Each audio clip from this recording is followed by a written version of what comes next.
하나님은 천지를 창조하시고 우주 만물을 운행하시고 주관하십니다. 그리고 세계의 인간 역사를 이끌어가고 계십니다. 그 하나님은 천지를 창조할 때에 원대한 계획, 굉장한 계획을 세우시고 이것을 이루어 가시고 있습니다. 그러니까 에덴 동산부터 앞으로 천국까지 이 역사를 이루어 가시게 되는 것입니다. 그 하나님은 창세기 1장에서 그 하나님의 형상대로 사람을 창조했다라고 했죠. 왜 우주 만물을 다 창조하시고 사람은 하나님의 형상대로 창조하셨는가? 하나님을 닮게 창조했다, 그런 말이거든요. 그러니까 우리 인간에게는 도덕성, 양심도 있고 창조 능력도 있고 지혜도 있고 지식도 있고 여러 가지 하나님을 닮은 모습들이 많이 있습니다. 왜 이렇게 창조하셨는가? 우주 만물을 다스리도록. 그 사람은 그냥 인간 그 동물들 중에 한 종류가 아니고 동물과는 다르게 하나님이 창조를 하셨어요. 우리 생김새부터가 달라요. 우리 사람은 머리를 어디로 향하고 있죠? 위로 향하고 있어요. 짐승은 다 어디로 향하고 있죠? 옆으로 향하고 있어요. 머리가 다 이유가 있어요. 하나님이 창조하신 이유가 있어요. 머리를 직립해서 하늘로 향하도록. 그 누구를 바라보라는 거예요? 하나님을 바라보도록 하나님이 창조하셨다라는 것이고, 짐승은 사람을 바라보고 살아가는 거예요. 왜? 사람은 동물들을 다스리기 때문에 그렇게 하나님이 원래부터 창조하셨다라는 거예요. 자, 그래서 이제 생육하고 번성하여 땅에 충만하라, 모든 생물을 다스리라. 이것이 아담과 하와를 창조하신 목적, 그 사명을 주신 것이죠. 자, 그런데 아담과 하와가 잘 했어요? 못했어요? 못했어요. 선악과를 따먹고 말았어요. 에덴 동산에서 쫓겨난 것이죠. 그러니까 1차 하나님이 계획한 것이 숲으로 돌아간 것이죠.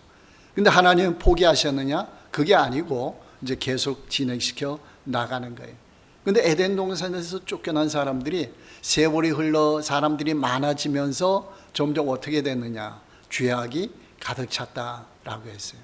그래서 하나님은 노아 시절에는 홍수로 모든 사람을 이제 심판하셨다.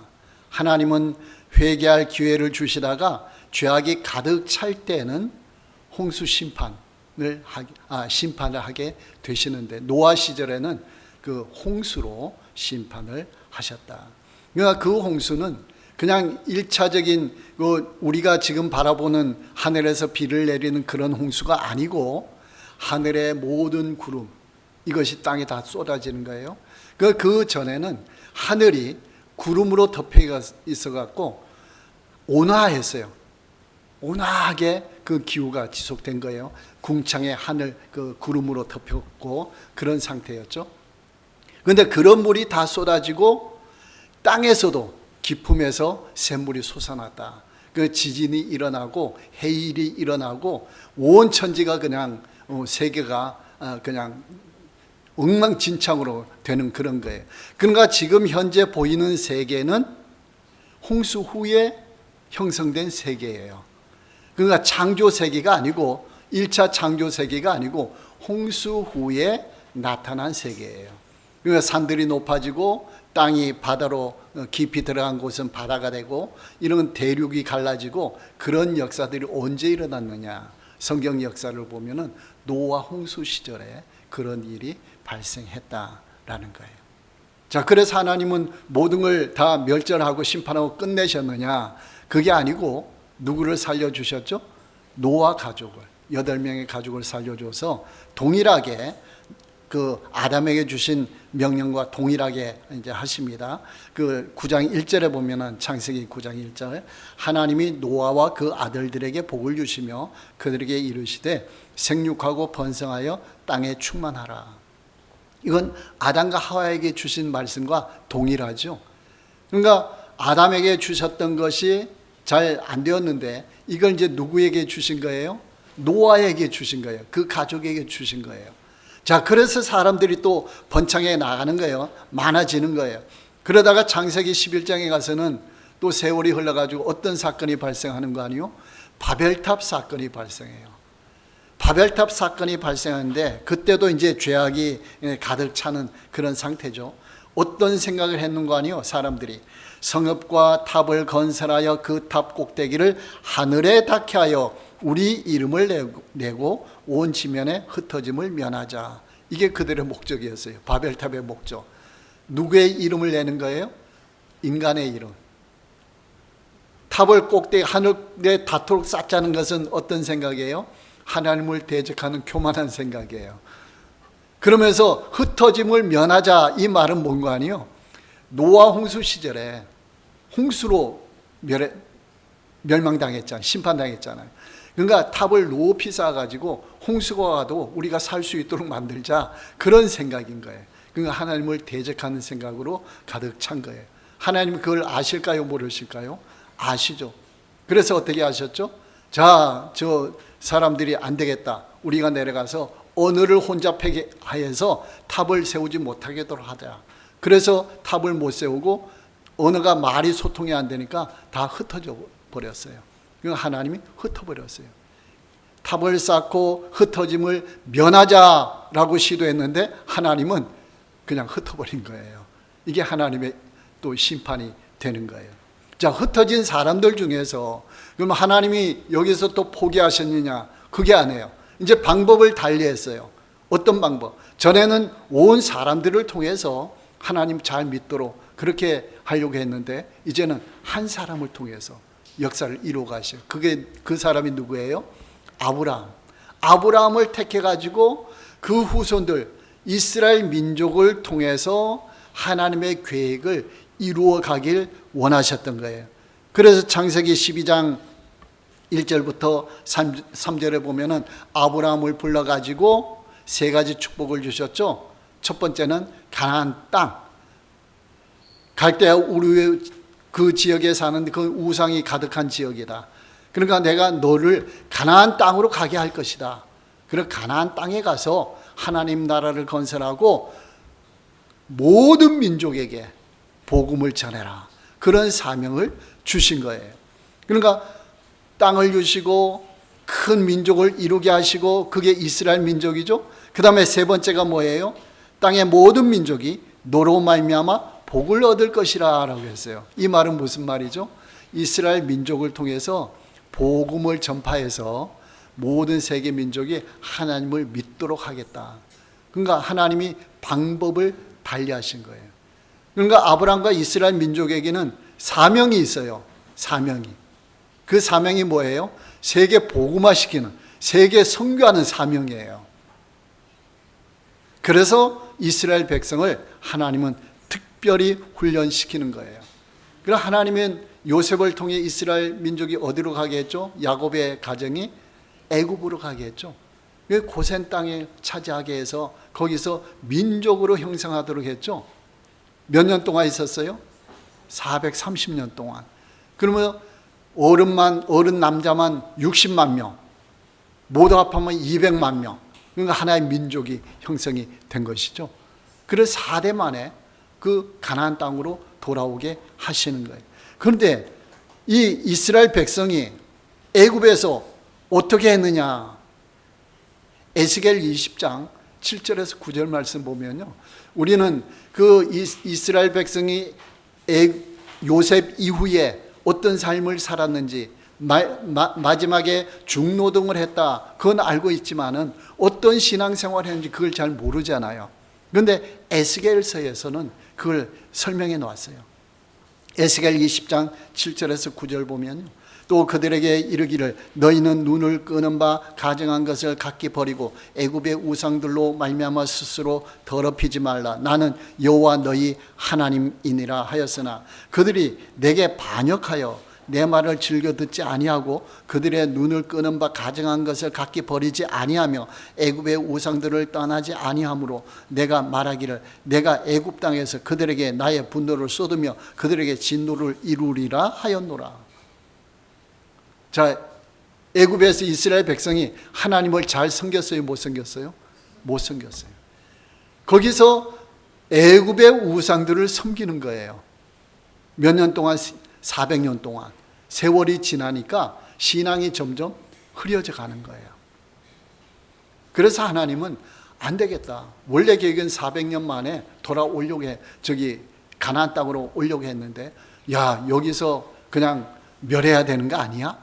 하나님은 그런 생각 갖고 있었던 거예요. 그런데 마침 이스라엘 백성이 어떻게 했는 거 아니요? 출애굽기 3장 7절 8절에 보면 7절에 보면은 여호와께서 이르시되 내가 애굽에 있는 내 백성의 고통을 분명히 보고 그들이 그들의 감독자로 말미암아 부르짖음을 듣고 그 근심을 알고 내가 내려가서 그들을 애굽인의 손에서 건져내고. 그 우상 숭배하고 그래서 하나님이 마음이 근심돼 가지고 이걸 어떻게 하나 하고 이걸 멸망시켜야 되나 어떻게 끝내야 되나 이런 생각을 하고 있는 중에 이스라엘 백성이 하나님께 부르짖은 거예요. 이거 부르짖었다는 것은 무슨 뜻이에요? 회개했다는 그런 뜻이죠. 하나님, 우리를 살려주세요. 그러니까 하나님을 찾은 거예요. 하나님을 안 찾고 우상 숭배하다가 하나님을 찾았어요.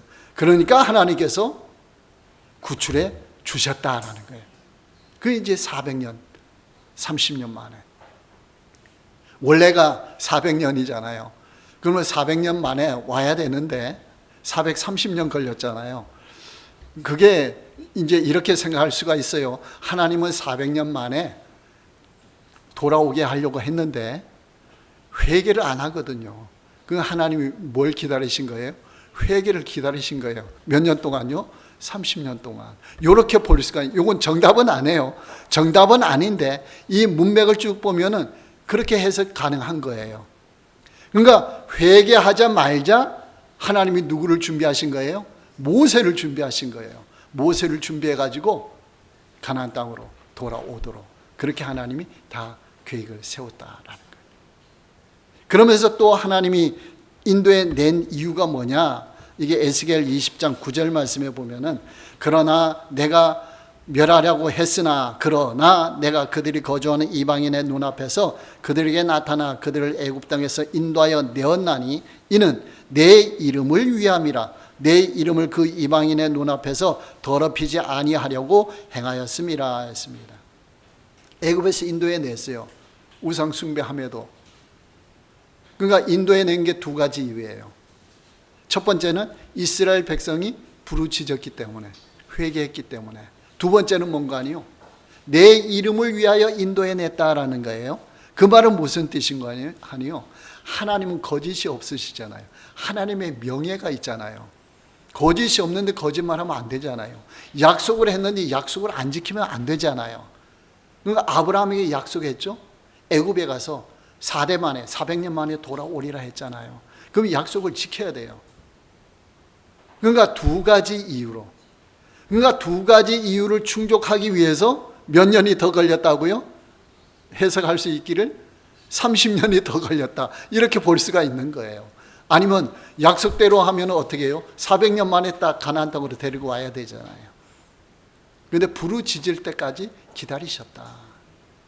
그러니까 우리가 부르짖는 게 중요한 거예요. 하나님 앞에. 하나님의 뜻이 있어도 하나님은 너희가 기도하여야 할지니라 라고 했어요. 하나님의 계획대로 나아가는데 그 계획을 뭘 통해 이루어가느냐? 우리의 기도를 통해 이루어간다라는 거예요. 우리는 그걸 이루어달라고 기도해야 되는 거예요. 하나님의 뜻이 이루어지기를. 자, 그래서 인도하여 내신 거예요. 자, 인도하여 내가지고 하나님이 시내산에 와서 첫 번째 하신 것이 무엇인지 아세요? 언약을 체결했어요. 왜 언약을 체결했을까요? 언약은 약속이잖아요. 하나님의 약속을 언약이라 이렇게 표현하는 거예요. 하나님이 이제 서로가 약속하자 그거예요. 하나님은 많이 당해 보셨잖아요. 그렇죠? 아담에게 당하고 바벨탑 사건에서 당하고 또 이스라엘 백성 애굽에 가서 당하고 그러면서 또 이끌어내셨잖아요. 안 되겠다. 언약을 체결하자. 이번에는 약속을 하자. 그래서 시내산 언약을 체결한 거예요. 언약을 체결하면서 어떻게 했죠? 그 언약 체결식이 출애굽기 24장에 나와요. 3절에 보면은 모세가 와서 여호와의 모든 말씀과 그의 모든 율례를 백성에게 전하매 그들이 한 소리로 응답하여 이르되 여호와께서 말씀하신 모든 것을 우리가 준행하리이다. 하나님, 모세가 시내산의 꼭대기에 가서 하나님 말씀을 듣고 그걸 이스라엘 백성에게 다 전했어요. 그랬더니 우리가 준행하겠습니다. 그 모세도 이 말로 끝난 게 아니고 그 다음에 7절에 보면은 그걸 다 기록했어요. 언약서를. 말로만 한 게 아니고 글로 기록한 거예요. 글로 기록해서 언약서를 가져다가 백성에게 낭독하여 듣게 하니 그들이 이르되 여호와의 모든 말씀을 우리가 준행하리이다 그랬어요. 이게 시내산 언약이에요. 하나님이 약속하시고 그 다음에 이스라엘 백성도 약속한 게 어떻게 하기로요? 약속을 지키기로, 하나님 말씀을 듣기로. 그러니까 특별한 언약식을 체결한 것이 되는 것이죠. 그동안에 많이 하나님이 속았으니까 인간을 믿지 못하는 거예요. 자, 그렇게 했는데 어떤 일이 벌어졌죠? 가데스 바네아에서 정탐꾼 사건. 하나님 못 믿겠습니다. 언약을 어겨버리는 거예요. 언약을 지키고 나가면 누가 도와주셔요? 하나님이 도와주시죠. 그러니까 여호수아와 갈렙은 하나님을 믿은 거예요. 그 언약을 지키면서 가나안 땅에 들어갑시다, 정복합시다 했는데 10명의 정탐꾼은 못한 거예요. 언약을 믿기지 않는 거예요. 약속을 했었어도 잘 못 지키는 거예요. 이게 누구와 같아요? 우리와 비슷하죠. 우리도 약속하잖아요. 다짐을 하잖아요. 근데 얼마 가다가 또 흐트러지잖아요. 이게 우리의 모습인 거예요. 그러니까 우리는 계속 하나님과의 관계에서 약속을 반복해서 지키려고 애를 쓰고 기도하고 성령의 도우심을 받고 자꾸 그렇게 애를 써야 되는 거예요. 그럴 때 우리는 하나님의 말씀대로 살아갈 수 있게 된다라는 거예요. 자, 그런데 광야에서 언약을 지켰는데 광야에 40년 동안 어떻게 했어요? 언약을 지켰어요? 못 지켰어요? 못 지켰어요. 하나님을 믿지 못했어요. 하나님 믿지 못하고 그냥 순종하지 못하니까 하나님께서는 어떻게 하느냐? 출애굽 1세대는 광야에서 소멸하도록 다 죽도록 40년을 그냥 지내신 거예요. 그런데 하나님은 사랑의 하나님이시잖아요. 하나님의 가장 큰 속성 중에 두 가지가 뭐예요? 중요한 속성? 사랑과 공의예요. 십자가에는 뭐가 들어있다고요? 하나님의 사랑과 공의가 들어있다. 예수님이 죽은 것은 공의예요. 반드시 죽으리라 했기 때문에 공의롭게 죽으신 거예요. 그런데 그 죽음을 통해서 우리 인류를 살리셨어요. 이것은 사랑이에요. 그러니까 십자가에는 공의와 사랑이 같이 있어요. 그러니까 하나님은 사랑만 하시는 게 아니에요. 사랑 속에 공의도 같이 하시는 거예요. 왜 공의를 같이 하실까요? 퀴즈. 벌써 정답이 설교 중에 나왔는데 거짓이 없으시기 때문에, 거짓말을 안 하시기 때문에, 한 번 약속하신 것은 반드시 지키시기 때문에, 그래서 공의가 나온 거예요. 만약에 사랑만 있으신 하나님이다 그러면 어떤 결과가 나올까요? 아담과 하와가 선악과 먹어도 사랑만 베풀면 어떻게 되죠? 괜찮아. 그거 한 번 먹었는데 괜찮아. 다시 에덴 동산에서 살아. 이렇게 될 거예요. 이스라엘 백성이 범죄해도 괜찮아. 그냥 해. 사랑만 있으면 그렇게 될 거예요. 그런데 어떤 하나님이시라고요? 공의의 하나님. 약속하신 것은 반드시 지키시는 하나님. 그렇기 때문에 하나님의 사랑 속에는 공의도 같이 포함되는 거예요. 하나님이 우리를 사랑하려고 하잖아요. 사랑하시잖아요. 사랑하는데 그 사랑을 받기 위해서는 우리가 어떻게 해요? 언약을 지켜야 되는 거예요. 언약을 지키지 않을 때는 이놈 하실 수도 있는 거예요. 왜? 사랑을 받기 위해서, 받게 하기 위해서 그런 거예요. 그러니까 출애굽 1세대가 광야에서 죽은 것은 뭐예요? 하나님의 공의예요. 그런데 가나안 땅에 못 들어가게 하셨나요? 안 하셨나요? 가나안 땅에 들어가게 하셨죠. 이건 사랑이에요. 어떤 식으로 결과가 나타났죠? 하나님의 말씀을 저버린 1세대는 광야에서 죽게 하고, 요건 하나님의 공의예요. 고 출애굽 2세대가 20세 이하였던 사람과 광야에서 새로 태어난 출애굽 2세대가 광야로 들어가게 하신 것, 가나안 땅에 들어가게 하신 것, 이것은 하나님의 사랑이에요. 이해되시나요? 그러니까 하나님의 공의와 사랑이 함께 있는 거예요. 우리에게 하나님의 사랑이 나타날 때는 항상 공의도 나타나고 사랑도 나타난다라는 거예요. 그러니까 우리가 하나님의 사랑을 그대로 받아 누리려면 우리가 하나님 말씀에 그대로 순종하면 되는 거예요. 그대로 순종하지 못할 때 순종하지 못한 부분이 있잖아요. 그 부분만큼은 하나님이 우리를 사랑하시지만은 공의로 우리를 이끌어 가신다라는 거예요. 그걸 우리가 알아야 돼요. 그러니까 우리는 하나님의 말씀을 잘 알고 하나님의 말씀을 하나하나 잘 순종해야 돼요. 그럴 때 하나님의 사랑과 은혜와 축복이 흘러 넘치게 되는 거예요. 잘못하면 어떻게 되죠? 한쪽으로 하나님의 사랑과 은혜와 축복을 받는데 공의를 행하지 못해서 그 불순종으로 인해서 자꾸 이게 새 나가는 거예요. 하나님의 축복이 새 나가요. 그러면 누릴 수 있나요, 없나요? 누릴 수가 없어요. 그래 되면 사랑을 받을 땐 좋았다, 축복을 받을 땐 좋았다, 그런데 빠져나갈 땐 더 슬픈 거죠. 힘든 거죠. 이런 삶이 계속 되는 거예요. 그러니까 우리가 이 하나님의 사랑과 축복을 누리려면은 빠져나가는 그 하수구를 막아야 되는 거예요. 상수도는 열어놓고 하수도를 막아야 되는 거예요. 이럴 때 하나님의 은혜와 축복이 쌓이게 되는 거예요. 이것을 누린다라는 표현이에요. 누린다. 여러분 누리시기 바랍니다. 하나님을 믿고 말씀에 순종하면서 하나님이 주신 것을 누리시기 바랍니다. 자, 가나안 땅에 들어갔어요. 출애굽 2세대가. 그래서 잘 해야 돼요, 못 해야 돼요? 또 새 나가는 거예요. 새 나가는 거예요. 하나님이 가나안 땅 축복을 주시고 적과 꿀이 흐르는 땅이다. 내가 하늘에서 비가 내리게 하겠다. 그랬는데 조금 힘드니까 이 사람들이 어떤 생각하는 거 아니에요?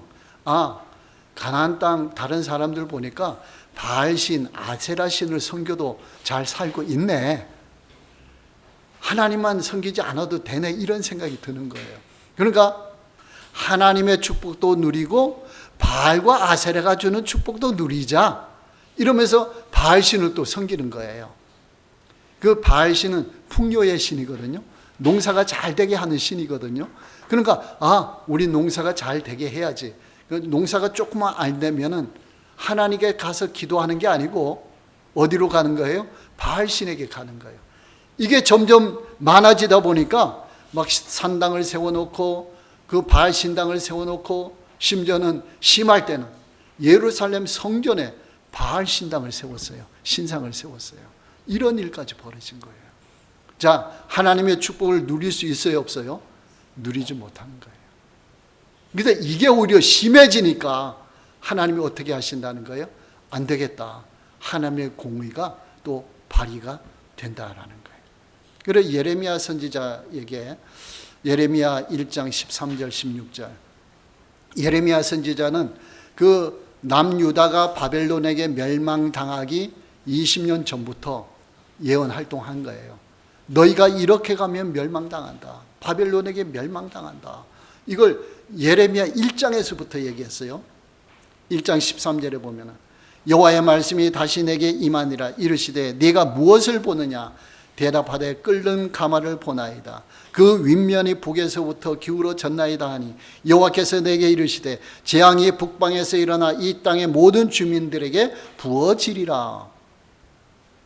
북방에서 일어나 부어진다. 이 말은 어떤 의미인가 하면 현실이 이루어졌는데 바벨론이 북쪽에 있잖아요. 바벨론이 북방에서부터 내려와서 유대 나라를 점령해버린 거예요. 이런 일이 벌어진 거예요. 그러니까 예레미야는 몇십 년 전부터 20년 전부터 이 예언 활동을 했거든요. 너희가 깨우쳐야 된다. 돌이켜야 된다. 아닌 그러면은 저 북방 바벨론이 일어나서, 그때만 해도 바벨론이 큰 나라가 아니었어요. 애굽이나 아수르나 뭐 이런 나라가 큰 나라였고, 바벨론은 신흥 제국이었어요. 일어나는. 근데 하나님은 다 계획이 있으신 거죠. 그러니까 바벨론을 통해서 이런 역사를 일으키게 된다라는 거예요. 자, 근데 바벨론을 통해서 심판을 하는데도 하나님의 사랑이 있어요, 없어요? 심판하는 것 자체는 공의잖아요. 하나님의 사랑이 나타나요, 안 나타나요? 나타나요. 왜 그런 거 아니에요? 여기서 그걸 우리가 잘 깨달아야 돼요. 에스겔서를 보면서. 그거 못 깨달으면 굉장히 힘들어져요. 바벨론 70년 포로 붙잡혀 가죠. 하나님은 우상 숭배로 가득 찬 그 남유다 백성들을 그냥 멸절할 수가 있잖아요. 그렇죠? 모두 그냥 끝낼 수가 있잖아요. 근데 멸망시키지 않고 70년 포로로 데려가신 것은 하나님이 기회를 주신 거예요. 그러니까 이것은 하나님의 사랑의 표현이에요. 너희를 회개할 기회를 줘서 다시 돌아오게 하겠다라는 거예요. 이런 걸 잘 깨달아야 돼요. 우리가 신앙생활을 하면서 이런 게 아주 미묘하게 흘러가요. 그러니까 영적으로 말씀으로 기도로 깨어있는 사람들은 요거를 자세하게 잘 깨닫는 거예요. 그러면서 공의는 피하고 사랑으로 자꾸 갈 수가 있는 거예요. 근데 이걸 자꾸 깨닫지 못하면 사랑을 자꾸 벗어나고 하나님의 공의 쪽으로 자꾸 갈 수가 있어요. 그러면 이게 징계요 아니면 심판으로 갈 수가 있다라는 거예요. 이걸 우리가 잘 깨달아야 돼요. 그러니까 여러분, 우리는 하나님의 축복을 받아 누리시기 바랍니다. 축복 속에 살아가시기 바랍니다. 우리에게 혹시 고난이 올 수가 있어요. 징계와 고난은 다르다 그랬죠. 그건 하나님 훈련시키는 것이거든요. 요셉을 훈련시키고 모세를 광야 40년 동안 훈련시키고 그런 과정이 있을 수가 있어요. 그래서 잘 통과하시기 바랍니다. 그러면서 하나님의 공의를 생각하고 하나님의 사랑으로 받아 누리시기 바랍니다. 그럼 하나님의 축복이 흘러넘치는 거예요. 그런 훈련 과정을 잘 겪다 보면은 나중에는 웬만해서는 끄떡이 없어요. 웬만한 어려움은 끄떡 없고, 그때 되면은 형통이 이루어지는 거예요. 하나님의 축복은 형통이거든요. 미신적인 축복은 무조건 물질적으로나 건강으로 잘 되는 거예요. 그런데 하나님의 축복은 형통으로 오거든요. 형통은 우리 마음부터 형통해지는 거예요. 하나님과 가까워지고 은혜가 넘치고 감사가 넘치고 기뻐지고 하는 거예요. 그러면서 일이 잘 풀리기 시작하는 거예요. 풀리는데 풀리다가 안 풀리는 경우도 있어요. 그때는 형통은 하나님은 합력해서 선을 이루시는 거예요. 하나님은 반드시 그렇게 하세요. 요셉을 보면 알 수 있죠. 요셉은 자기가 잘못하지 않았어도 점점 깊은 구렁텅이로 빠져드는 것처럼 보였잖아요. 그 와중에도 하나님 함께 하심을 체험하는 거예요. 하나님이 형통케 하셨더라. 그러면서 결국에는 국무총리가 되잖아요. 애굽을 다스리는 지위까지 올라가잖아요. 애굽을 구하고 이스라엘 민족을 구하고 그런 역할을 하잖아요. 그러니까 그런 것을 우리가 잘 깨달아 가야 된다라는 거예요. 오늘 본문에서 이스라엘 백성들은 그걸 깨닫지 못하니까 어떤 말을 하는 거 아니에요? 29절에 그런데 이스라엘 족속은 이르기를 주의 길이 공평하지 아니하도다, 그런 말을 하는 거예요. 바벨론 포로로 붙잡혀 가 있는 이스라엘 백성들이 왜 그런 말을 하는 거예요? 나는 잘못한 것이 없는데, 우리 조상들이 잘못했는데, 나는 잘못한 것이 없는데 우리가 포로로 붙잡혀 와서 고생하는구나, 그렇게 하는 거예요. 하나님 공평하지 않습니다, 뭐 그렇게 얘기하는 거예요. 그랬더니 하나님이 뭐라고 말씀하시죠? 아니다, 나는 공평한데 너희가 공평하지 않다. 나는 각 사람이 잘못한 것에 대해서 내가 책망하고 징계하는 것이지 잘못하지 않은 사람은 그렇게 하지 않는다, 그거예요. 근데 이스라엘 백성이 바빌론 포로로 붙잡혀 갔잖아요. 그때 하나님이 어떻게 하셨죠? 잘 믿는 사람들은 하나님이 사용하셨어요. 누구예요? 다니엘, 그 세 친구들, 모르드게, 에스더, 이런 사람들은 하나님을 잘 믿는 사람들이거든요. 그냥 공의로 끝나는 게 아니고 포로로 같이 단체로 붙잡혀 갔음에도 하나님을 잘 믿는 사람은 형통한 길로 인도하시는 거예요. 그 사람들 통해서 하나님이 포로 해방해서 다시 예루살렘을 재건하도록 하시는 거예요. 그 하나님은 공평하신 하나님, 공평하신 하나님, 모든 것을 다 아시는, 마음까지도 아시는 하나님이시다라는 거예요.